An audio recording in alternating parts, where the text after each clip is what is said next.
Howdy, y'all. Welcome to another episode of the Take the Smile Unstoppable podcast with our awesome host, Victoria, who's lovely and beautiful as always, and freaking awesome and amazing. What'd you do?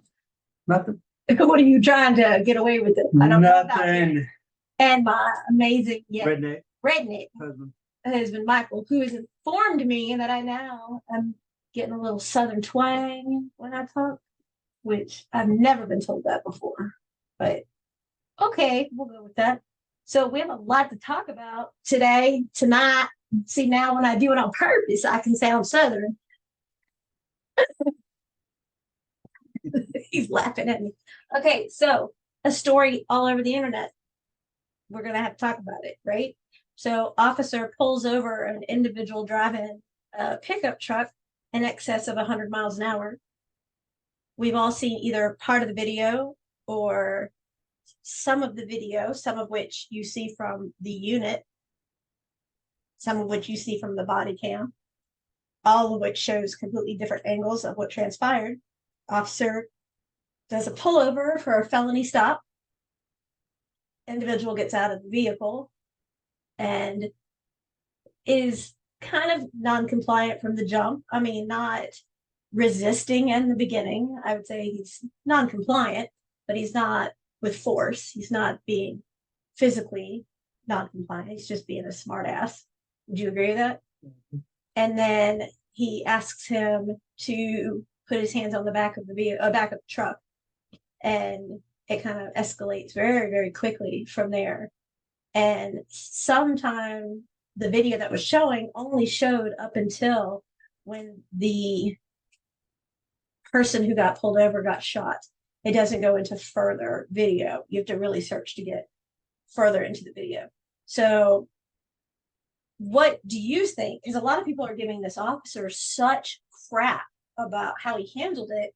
But when I look at how he handled it, I mean, to me, he did amazing. And he took it one stage up. Like you're supposed to de-escalate the situation, but when there's physical force in there, you try to go one level up. He never went for his gun right off the bat. He didn't. He gave him verbal orders numerous times. The individual was non-compliant, and then he tased him. And then as soon as the taser, was executed, then the individual got violent with the officer. And if you look, the officer, I mean, I don't know how his neck or some part of his back did not get broken. I mean, he had him bent backwards behind the truck, and it's all on the camera.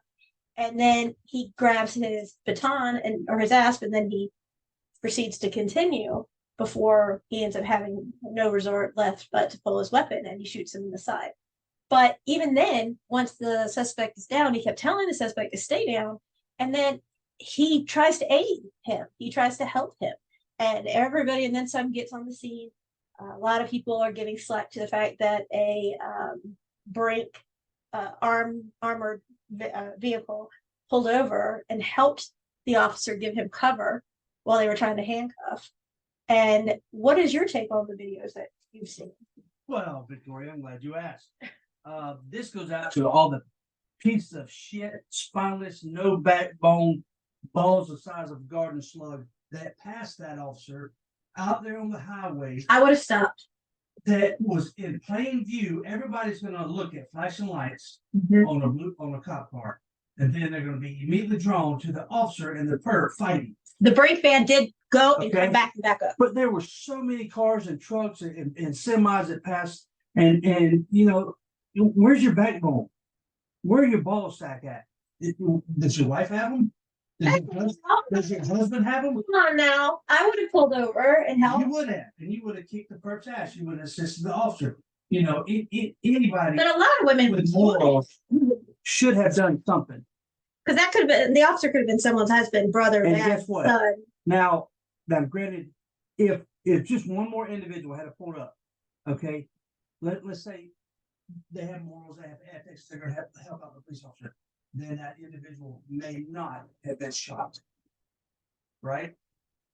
But take it from your point of view of an officer who's done plenty of pullovers, that you have a felony stop first. I mean, he was in excess of 100 miles an hour. I'm going home to my wife, my kids, whatever it takes. If I'm in a fight with somebody and I think they're going for my gun, or I believe they're stronger than me, or I'm giving out, because a 2 to 3 minute fight It's like is running. exhausting. Yeah. It's Okay? like running for a lot longer than 2 or 3 minutes. Remember, that officer is wearing a vest, which is restricting his airflow. His duty belt, He's wearing at least 27 pounds around his waist, at least, yeah. at least. Okay. So, yeah, my hat's off to the officer. You do what you have to do to go home. Okay. You suffer the consequences later. If you know if he has to be suspended and I saw him get then suspended. IA comes in and does their investigation. Okay, so be it. He gets a little time off. From what you saw, do you think the officer did anything wrong? Absolutely not. No. So, and if people give him slack for handcuffing a suspect after they've been shot, even if he's dead or not dead, he can't that's pronounce. protocol. He can't pronounce that. You have to handcuff even after you shoot the suspect. Well, this was done in Georgia. This transpired in Georgia. But you take us through. You are on duty, and you do a felony stop. No, the officer did right. He did call for backup He did many times. when he was non-compliant. He backed off and called for backup, and he backed up away from it. You can always Monday morning quarterback the police officer on this. I have a little bit more fear of a 2,000-pound bullet hitting me, so I wouldn't, necessarily kept walking back and forth in the road. But he probably had his car in some kind of 45, to prevent injury. You could tell that by the video because it wasn't exactly behind the pickup truck. Right, but from what I saw, and I didn't watch all the video, y'all, my apologies.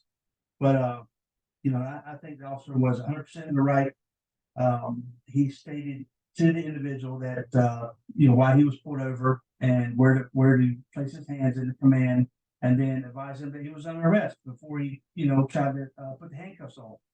Now, maybe that's the protocol of the officer's department that he was with. Okay, he was not just an officer. I believe he was either a sergeant or lieutenant, if I remember right. Okay.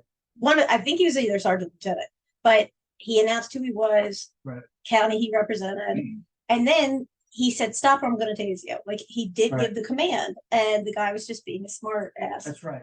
So the way the individual moved after he was tased, he was ready for it. Oh yeah, okay. He did not even hesitate. I was tased, and I've been tased. That shit hurts. It does hurt, but when it stings. Yeah, okay. And then when I pull it up, you can get tased again. But the man was mentally prepared. Oh yeah. Trying to remove the prongs, the leads.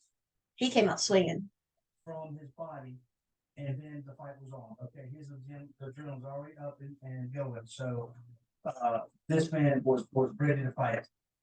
And then when they got closer and closer to each other, what would you have done next? Because we know what he did next.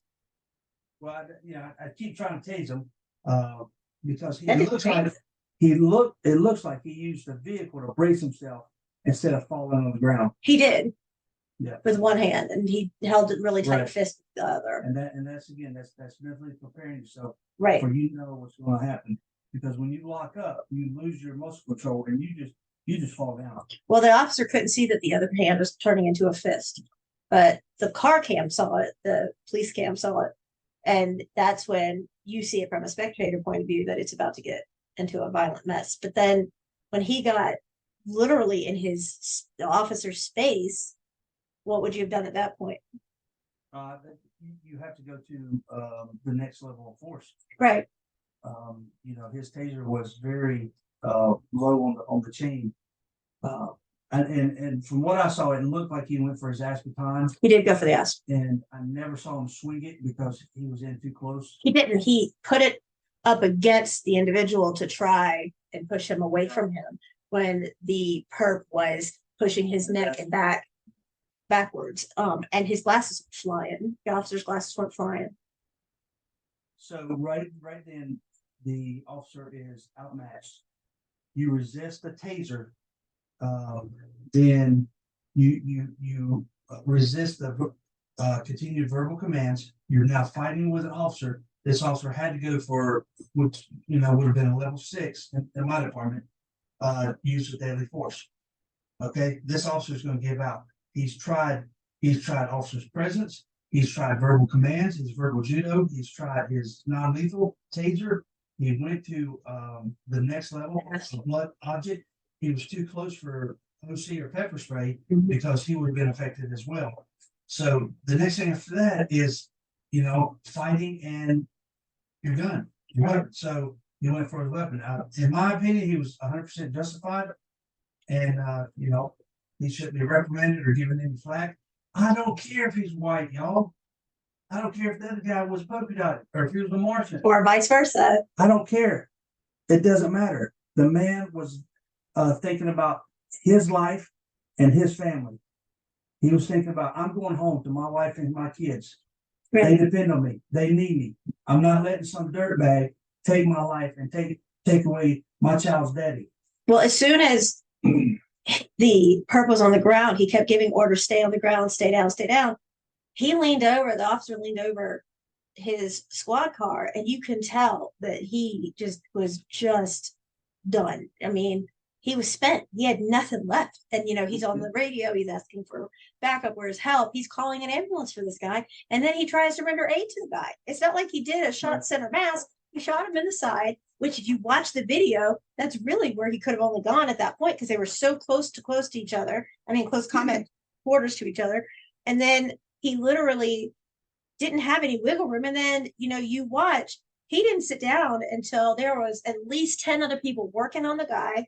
And, the other officers are like, you okay? You want to sit down a minute? He's like, no. And then he tells them, I can't find my glasses. He says, I can't see without them.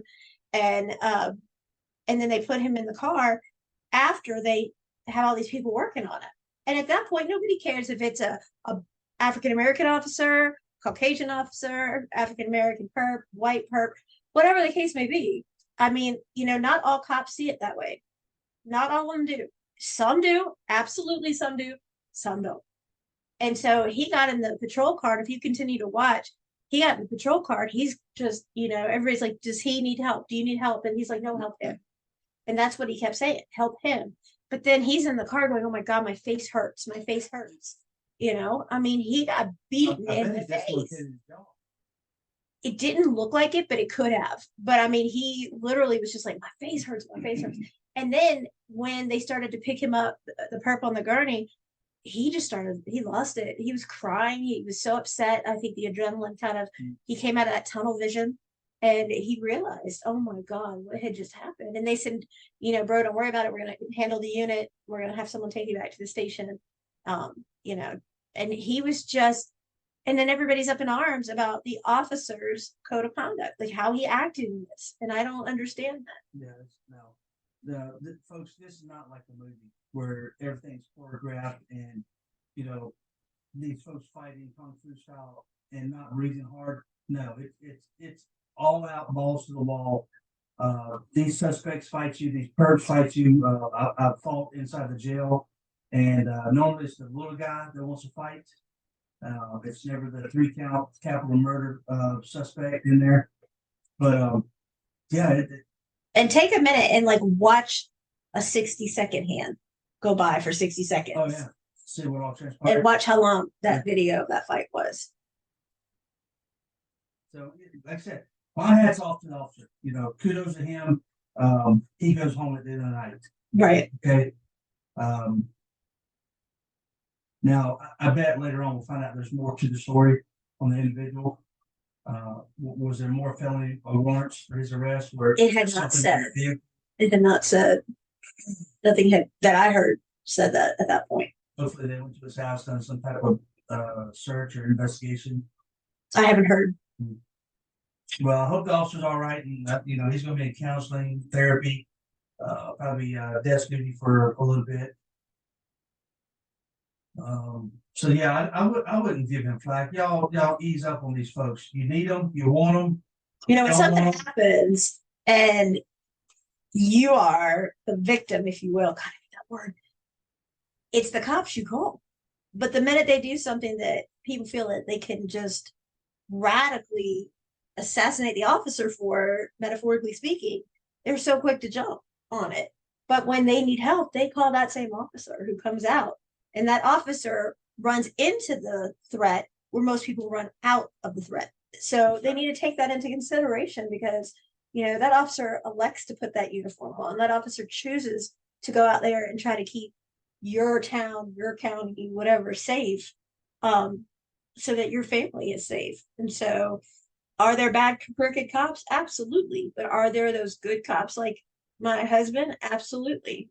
But you can't misconstrue, but you can't misconstrue one for the other until you know for certain, because that one cop is prepared to run into that threat to put himself in front of you if need be to protect you. But so many people are so quick to want to just metaphorically throw him under the bus and run it back and forth over him because they think that this officer's done so wrong. And also, it's a white black thing. See, I don't see it that way, but I know you're right. I know you're right. That's the way. Well, a lot of people throw it that way now, and that's not fair. That's not fair. Well, I know amazing officers that are of all, African American, Caucasian, whatever you want to say, ethnicity, and to me and to them, they run blue. They don't run black, white, Hispanic, whatever, and they are amazing officers. But then you have some that just aren't. And that's just how it is. So a year ago, I was looking over our stats, and a year ago, my husband, I gave him the floor and gave him the opportunity to ask some really challenging and difficult questions, because this is Domestic Violence Awareness Month. This is the month where change needs to really start. We need to break the cycle. We need to stop the violence. We need to make a change and make a difference and make people understand nobody deserves it. So I opened the floor up and did something and allowed my husband to ask questions. And so we had amazing responses to that. So I'm going to give you that opportunity again now. And he's looking at me with this look. It's harder for me than it is for you. So my husband is normally not around when I do my interviews on other shows about this. And I've asked him not to read my book because there's such detail in what transpired in so many different ways. The book is 1,000% factual except for geographic location and names. Other than that, I have evidence to prove every single thing in that book. And so I've asked him not to read it because I don't want him to see me as that girl who got drugged through the house and my ex tried to cut out our daughter from my groin. And those are things he knows about. So there's so many in there he doesn't know about. So I'm going to have him ask questions so that we can help bring light to other people. And we can also help maybe provide a nugget that will provide you your safety and making you realize that you are worth fighting for and getting out of that situation. Yeah. Okay, thanks for dropping that on me. Absolutely. I appreciate that. What a surprise. So I don't have any questions. So as you're talking, I'm trying to think of some questions. Oh boy. With one of Eagle working up yonder, it's hard for me to think. So we had an individual in our employment this weekend, and he divulged that he was at the point in his relationship with his wife that he wanted to physically harm her, and he used the word strangle her. So he's no longer in our employment. No. I say employment. I used them for manual labor for that day. Okay, but I don't want people to sit there and think that we. But he's not employed in any way by us. Anyway, continue. Hired on phone pay for anything. Anyway, so this guy says they know I'm a redneck. They know I can't speak. Anyway, go ahead. So that prompts me the question to ask you. If he's thinking like this, and in our opinion, in the past, we thought that he was the victim, so to speak. Was there ever a time that you, oh Lord, I'm opening the worms. Come on, I gotta hand it to you. She's shaking her skeleton hand at me. I got one. Was there any point in time where you plotted to take him out? Oh, shit. Mom, I don't know if you can divulge this or what. Did it go against any NDA or anything? Correct. I thought you were going to ask about him. No, I want to know about my wife. I want to know who I'm sleeping with. 25 years, you don't know who you're sleeping with? Do you? Yes, I do. Okay.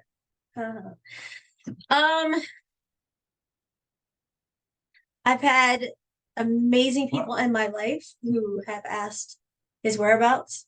My best friend, as you know, Kim, who passed away from cancer, her wish was to go find him and give him a gift from her gun, and I wouldn't tell her where he was, because she said he can kill me. I'm dying anyway. She had only a few weeks left to live. I didn't want her daughter to remember her mom that way. Also, I pray for Idiot every night. Most people think that's crazy, but I do, because revenge is not mine to give. And yes, I'm not perfect. I am a living person. I would like to hear about it. I absolutely like to hear about it. But God kept me here. And when I'm told I have less than a 2% chance of surviving through the night, and I'm like literally throwing up straight stomach bile, as gross as it is, and I'm unrecognizable, then literally, I mean, I prayed and prayed and prayed, and I beat all those odds. I hate that term. I surpassed the odds, and I'm here. I know it is not for any reason other than my responsibility here. My mission here is to do what we do. And there were times I didn't think I was going to make it through the night. I mean, they rushed me down because my heart rate dropped to 16, and I coded it and she coded. And, you know, that was after an emergency C-section. And I don't believe revenge is mine to give. Did I ever want to inflict pain? I'm human. Did I ever inflict pain? There may have been a time where both of my eyes were almost swollen shut from having my nose broken, which, as you know, is common. And I have a scar in my left eye from where he tried to cut it. And so it's a diagonal scar on my left side. And he was cleaning something on his person from a surgery. And he had asked that I bring him appropriate wipe for that area to remove adhesive. And I may have mistakenly brought alcohol swabs instead, like little square alcohol swabs instead, which rendered him in excruciating pain on a raw sore. But my eyes were swollen shut. Does that answer your question? No. Yes, it does. No. I want to know if you've ever thought about plotting to take him out. As you said, you thought about causing him harm, but revenge is not yours to give. It's not. I want to know the dark secrets while you're laying there, miserable, swollen, bleeding on the cold ceramic floor of the bathroom. How did you plan his death? I didn't. At no time, ever.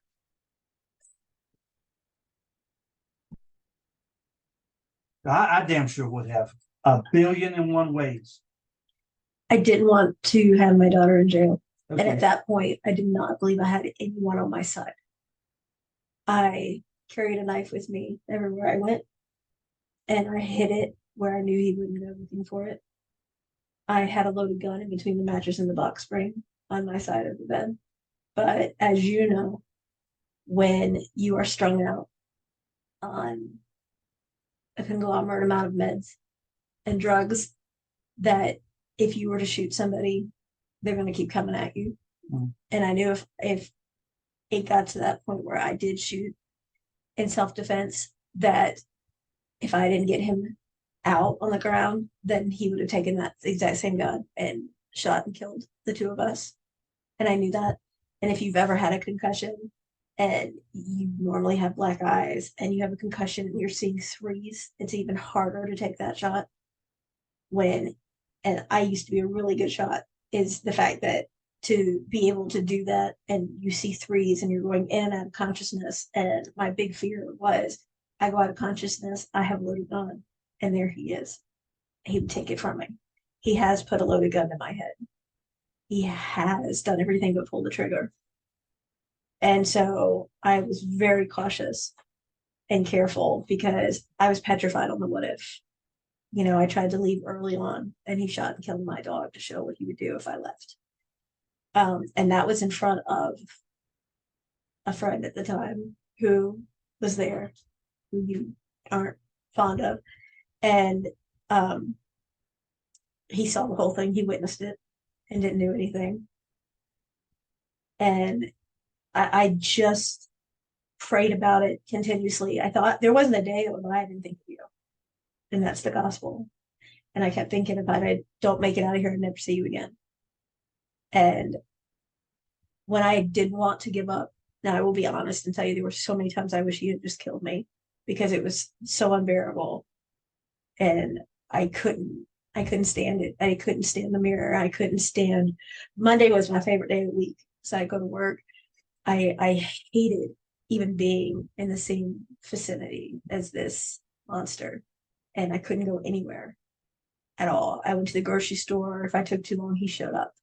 If he went with me to the store, I had to unload and load the cart. I had to load it in the car. If it was pouring down rain, it didn't matter. He'd sit in the car while I did it. It didn't matter. This is just what he would do. If I was violently sick and I was throwing up, he would be furious because it was taking away from something he wanted. I couldn't have a door in the bathroom because God forbid I was hiding something from him. So no more bathroom door. And you know how big I am on the privacy thing for the bathroom door because that's your time. And I have no idea why he thought I would do whatever, but that was no longer an option. So I literally thought I was going to die at his hands. And every single day was like, for me, a day felt like a year because of the fact of his demands. They were so, I could go back and look at the demands and stuff he would say now. I literally want to just jump all over my own self because, and he admitted he would have never done this if I wasn't pregnant because he was scared of me if I wasn't pregnant. But he knew I wasn't going to fight him back while pregnant because you can't fight off somebody who beats you in the face in the middle of the night to wake you up because they're thirsty. And I mean, for him to say in court, if he hit me once, he hit me 200 times. And he stated that in court. In the termination of rights, he stated, it's when the guardian ad litem comes in and investigates both parties to decide what's in the best interest of the child. And under oath, we had to make a statement, his statement, and it's not verbatim, so please allow me a little leeway. He stated in the termination of rights that if he had her, he would cause physical, moral, emotional, and sexual harm. And he testified to that, and then he swore to it. And I have the paperwork with his signature on it. So I have your book that I haven't read. Correct. If I ever catch the SOB, we will read it together. You think he can read? No, I'll read it to him. And every time I come across something that he's done to you, be careful what you say here. Your daughter's been making us watch the Saw series. Mm-hmm. Yeah, a lot of good ideas in there. I watched, what was it? The Gerard Butler. Come on, help me out. Movie, Jamie Foxx, Gerard Butler. Come on. What's the name of the movie? Gerard Butler. Run it down. No, Gerard Butler he's a mastermind guy, and his wife and daughter get brutally raped and killed in front of him. And then Google this, please. And then he gets arrested because that's right. When the other two go to court, one made a plea bargain for the other. That was Clive Owen. No. And then Gerard Butler entraps the other perp and he ties him down, remember? And then there's a mirror. The mirror comes down. And he holds his eyelids open so he can see. There's a picture of his wife and daughter on it. What is the name of that movie? there's a reason for me mentioning this, so give me a second. I'm sorry. Oh, what is the name of the movie?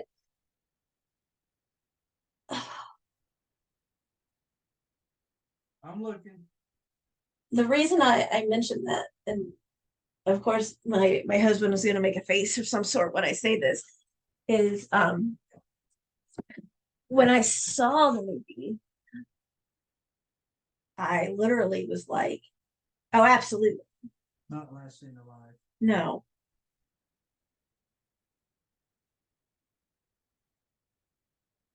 It's him and Jamie Foxx. I know people out there are like screaming it at me. And I wish I could Not Machine. and I wish I could hear you when y'all try to tell me. Um oh my gosh. Okay, I'm looking it up. See who gets it first. Law-abiding citizen. Thank you. It's Law Abiding Citizen. So in the movie Law Abiding Citizen, Gerard Butler, does that. And then he's like, I'm going to let you feel everything they did. And I actually saw that with my biological dad. I saw this movie in their movie theater. And I was like, wow, because that's sick. That's so sick. And I'm watching it. I'm like, hmm, and didn't phase me a bit because I'm looking at, what this guy did. And I I wanted to, you have one heart, and in that heart, you can hold it full of toxicity or you can hold it full of love. And life is too short not to fill it with love. And after having to go through over 100 surgeries and really learning about what put me in that path to this monster, which we talked about the other night, you and I don't want any of that toxicity in my life. That's why I want to help others. You know, After we went to bed and I was laying in bed, I was thinking, oh my God, what a strong statement I made to you when we were laying there.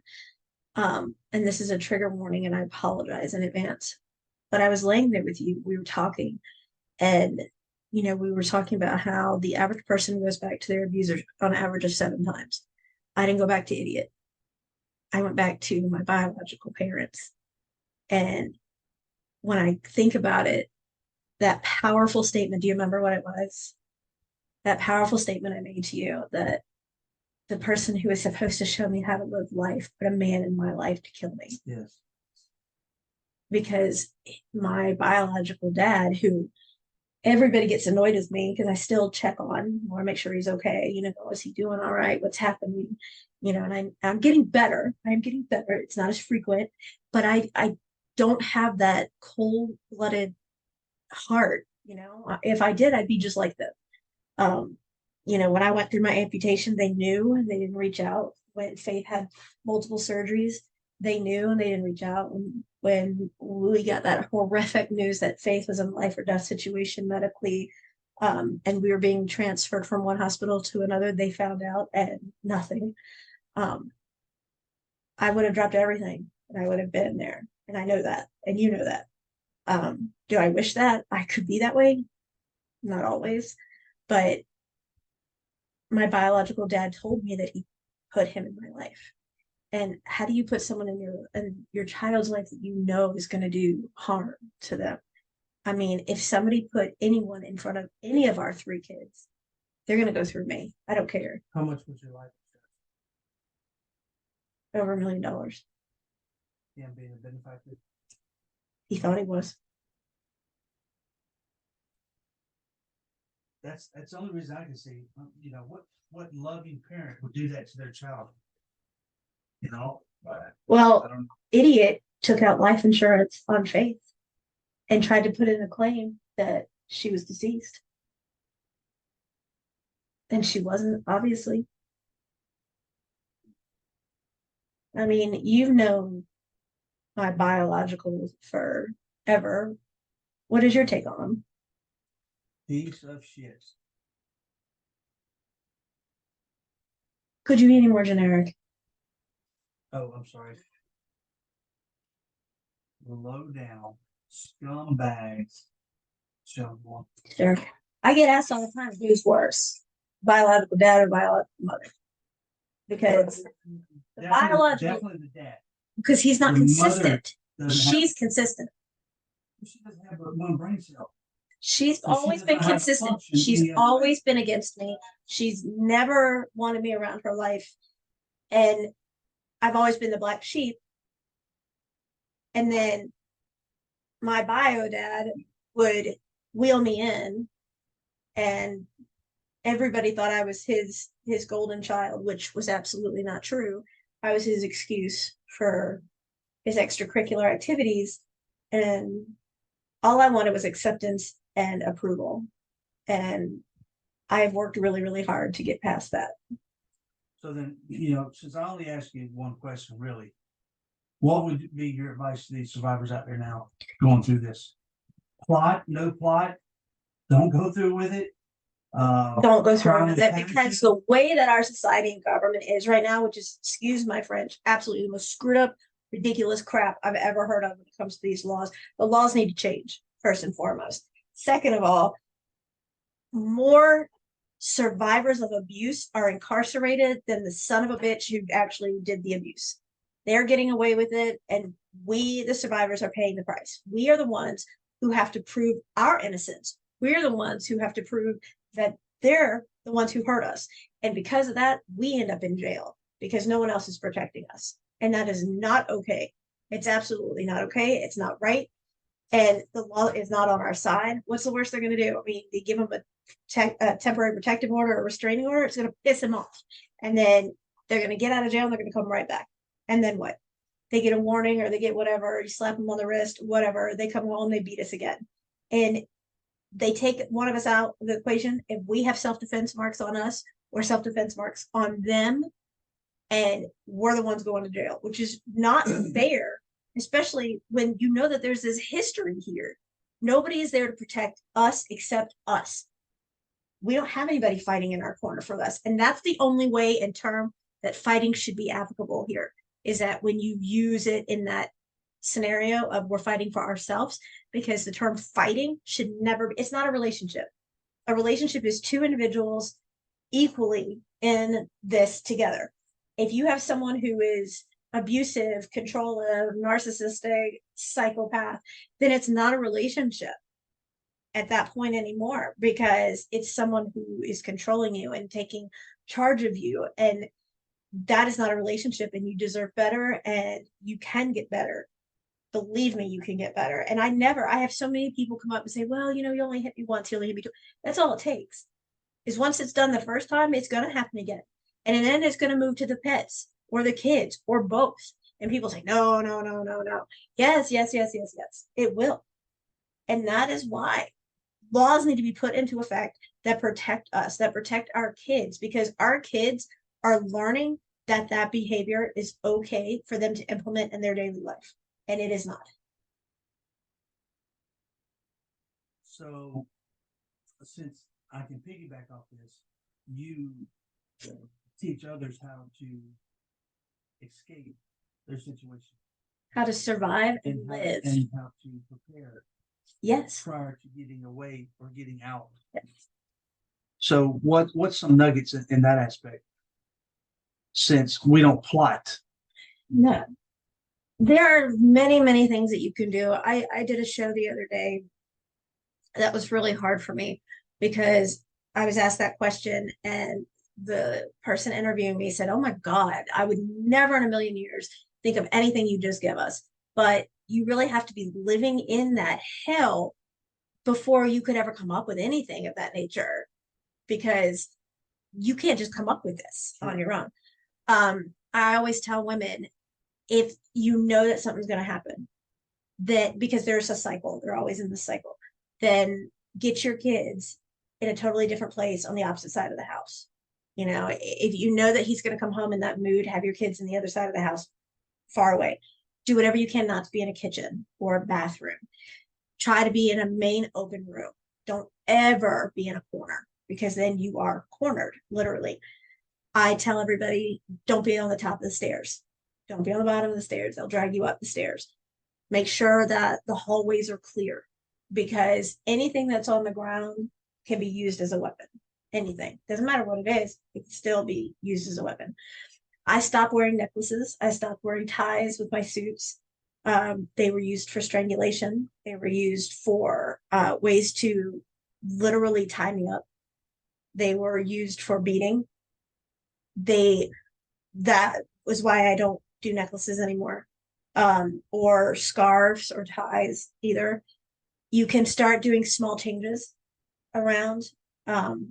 If you do things like go to the dollar store and get plastic things for the bathroom, for your Q-tips, for your cotton balls, things like that. Try to get them to resemble as close to what they look like now as you can. And that way, if they get thrown at you, it's not going to cut you. No lead crystal ashtrays or anything. Not like that, no.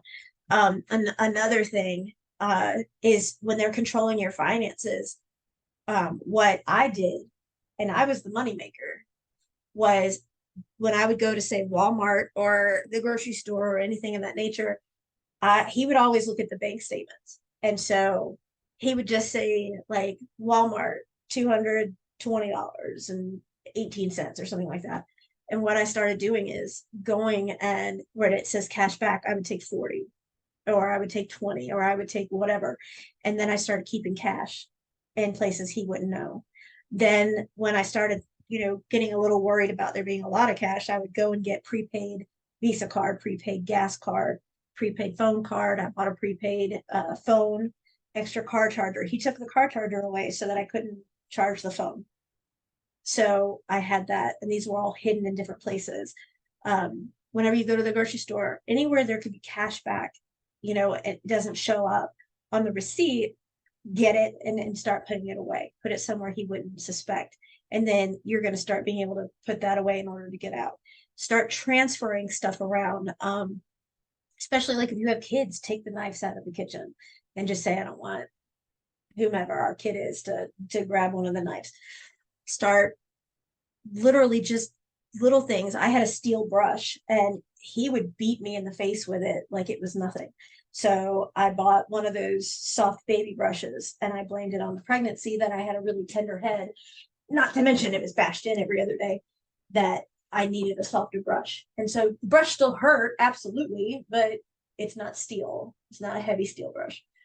So there's things like that. I made sure that I started buying smaller bottles of shampoo and conditioner, because when they're full, they hurt if they're thrown at you. So I would buy smaller bottles and never was asked, or I would keep the bottle where once it started to get empty, I tried to get rid of it because he would fill it with hot water and pour it on me, or whatever the case may be. There's plenty of like little things you could do. I did turn the water heater down even These little more. things, right? Right, they do, and they make a huge difference. I was never allowed to have cold ice pack in the house, because if he beat me, he didn't want me to treat it. So the only thing I had was the bathroom floor. I literally started, if you think he's gonna really catch on to what you're doing, you could take some of the money, or like Walmart has them now. I wish they had them back then when I was going through it, but they didn't. I would start taking this was such a big one, the lady who interviewed me couldn't even imagine it. I said, take all your cleaning products, throw them away, keep the bottle, and put natural stuff inside. So instead of like Lysol that has ammonia and all that in there, go and get a brand that's all natural. Take it, fill it into the original Lysol bottle after you've cleaned it all out, rinsed out with water. And why does it smell lemony or whatever? Take a lemon, squeeze a little bit of the lemon juice in there so that it still smells like lemon. And you're not betraying, you're protecting, you're saving. Because I'm here to tell you, after being stabbed over a dozen times and getting a cleaner opened up into your wounds, it really freaking hurts. When you have ammonia and alcohol and things of that nature, and they're poured on your scars, well, not scars, but stabbings at that time, it really freaking hurts.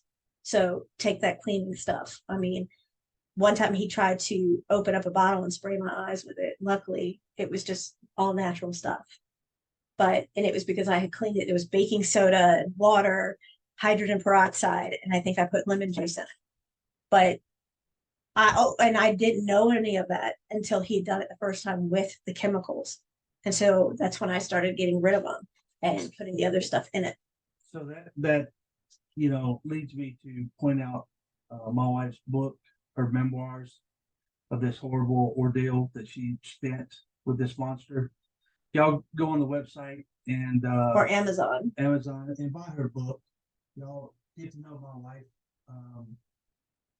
and her story and her survival, and help somebody else out that is going through the same thing or something similar, or who needs a little light in their life. So look up her book, Who Kicked First, and help support her. Thank y'all. Thanks, babe. You're welcome, babe. You know I love you. With all my heart. We did get Oh yeah. We got remarried since our last show. Yes, we did. Y'all give her a hand. You're an asshole. As y'all know, my wife is An amputee. a left-handed amputee. And I'm sure you're gonna say what y'all thought you were gonna get chewed out for, which didn't happen in your favor. But I did a video and I put it out. It's handy, my hand. And my hand and limb recovery specialist, surgeon guy, has this hand in his office, and I love it. And every time I come in, he's like, I'm gonna find out who makes this and find you one. And I'm like, sweet. And so I'm like, why can't you just attach it to my nub? It'd be great.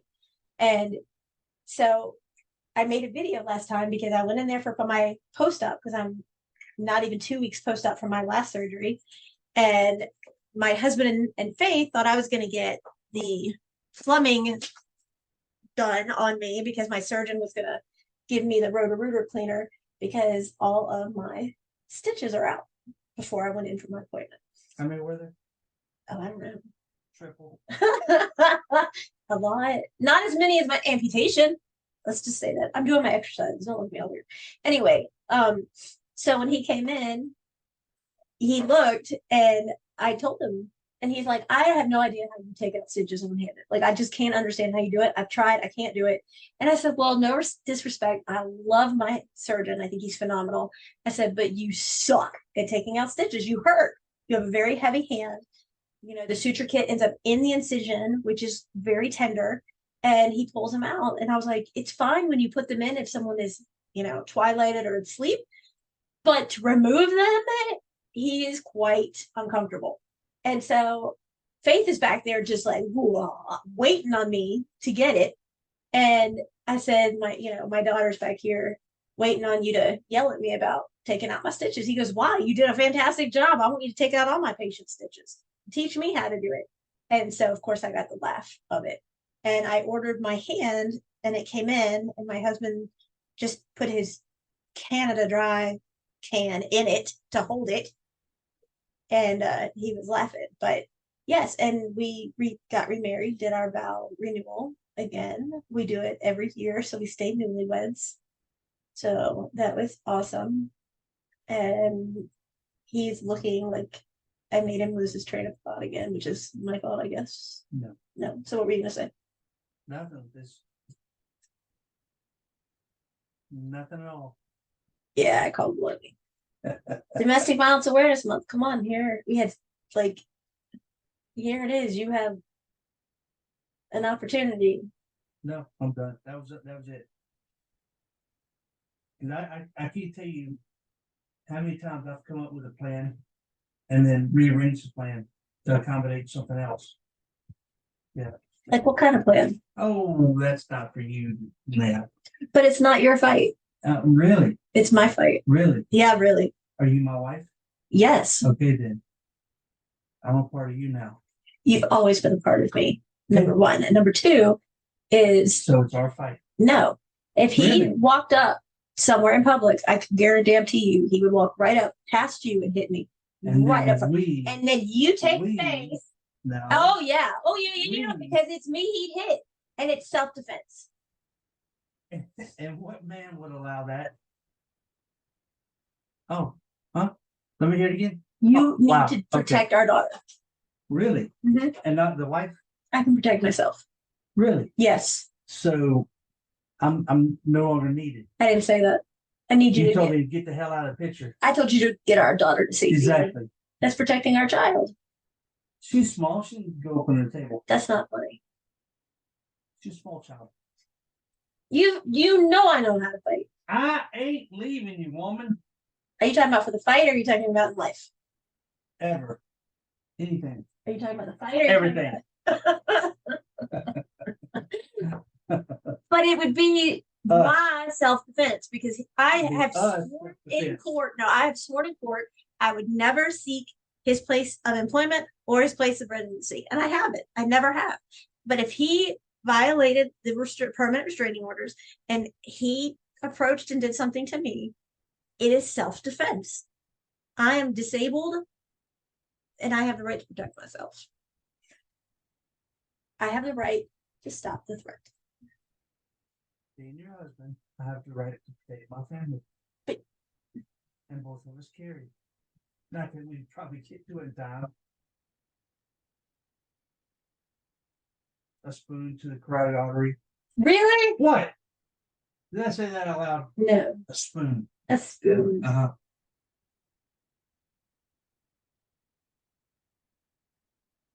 as a parent, could you cognitively know? Do it. No, you didn't know what I was going. Okay, same page. What was I going to say? But your old man. Damn. See, there you go. We have it. That's always on the same page. I could not tell some Joey Bag of Donut, who I know was a dope smoking dirtbag who beat his last woman, say, "Hey, why don't you come over here and date my daughter? She needs somebody to put her in line." No, I couldn't. No, there's no way I could do that. So yeah. Next.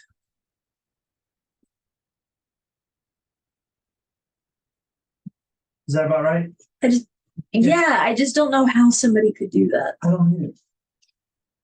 It's because we got a heart, we have morals, we have ethics, we have conscience, and how come it's so easy for you not to care? And I always want to make sure they're okay and that they're doing all right.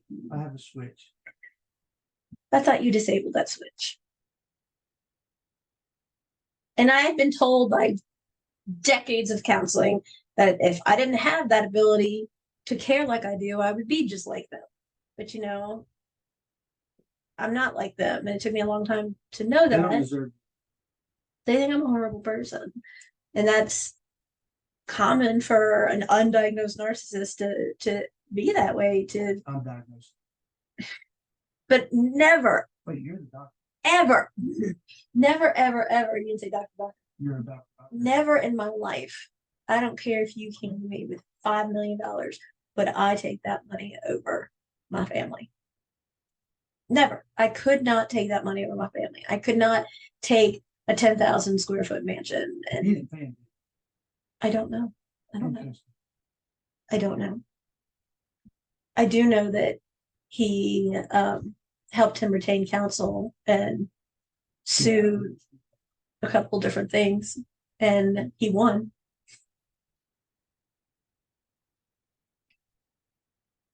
I can't in a million years, I don't care materialistically what you would try to put in front of me, I would never give it up for our family. Never. I love our home. Our home could fit in their foyer and kitchen, and I wouldn't. What the hell's a foyer? You don't know what a foyer is? I know what a foyer is. It's foyer. What's a foyer? Foyer. What's a foyer? I know what a foyer is. I guess the same thing. What's a foyer? Is that French? I guess. Oh, oui. Today being busy. But I wouldn't trade it. Morticia, that's French. Oh Lord. Oh Lord. Oh, by the way. Oh Lord, here we go. So they have, anyway, let's finish this. I would never go for, no. And no. So you and Faith had daddy-daughter movie night. Yes, we did. We had an awesome daddy-daughter Saturday night movie. And Faith wants to watch some nasty crap. Like, I'm so glad I do not partake in this. I told them we're on the Saw series. Whatever. So, and nothing scares her. Nothing. I don't get it. But you picked the movie last night, and it was Barbie. I'm sorry, what was it? Barbie. Barbie. That's right. Barbie, y'all. And Faith was like, oh no, never would I ever. Oh God, no, I would rather, nope, not doing it, never ever, I'm not gonna watch it. She hates pink. She hates the Barbie thing. And you literally made her sit there and watch it. This kid fought me for days since I produced this idea to her. And then the day of, she fought me so much and threatened not to watch it. And then I had to come up and say, okay, then no more dad-daughter night from this day forward if you don't watch this movie with me. And y'all know what? Before she comes in here, he sat probably 5 feet from the dang TV, watched the whole thing, and sang at least 3 different of the songs. At least 3 of the songs, yes. Really? Did you do what she does in the movies? She only asked one question during the movie. I had to stop it. She's in the kitchen. She's downstairs. I don't know how to get her without screaming. So, yeah, y'all want to drive your kids crazy? Is it an age-appropriate movie for kids? Yes. Oh, yes. It's not. No, it is. I can't believe she watched it. I cannot believe that she watched this movie. And what was your, okay, now she's not up here. What was your real reason for picking this movie? Just a torment? Yes. Are you serious? Yes. You only picked this movie to torment? Yes. Michael. Why do I want to watch a Barbie movie? Because you have sucky ass movie choices. No. Yeah, your choices are like the cure for insomnia. I mean, Will Ferrell wasn't even good in this movie. Will Ferrell's in this movie? Oh, yeah. I didn't know that. You couldn't, I don't think you could pay me to see this movie. I loved it. I love that. I'm never going to let her live this down. So, I think we're about out of time. Thank y'all once again for listening to Contagious Channel. You didn't mention Kitten Book. I didn't. Well, when they go on our website, they'll see I Am Kitten, written by Fate. And y'all be sure to get my wife's book. It's a horror story. True story. There's some mushy love stuff at the end, I guess. I don't know. I haven't read it. No? No mushy? Well, you got your love at the end. In the end. No, that was not a sexual innuendo. A what? An innuendo. A what? I told you I'm redneck. What is this? It's an innuendo. What is this? What is it? That's a pillar. A pillar? Yes. Like a pillar of strength? No, it's a pillar to lay your navel. A pillar. Bye, y'all. Have a good night. We'll see y'all next time. Thanks for listening.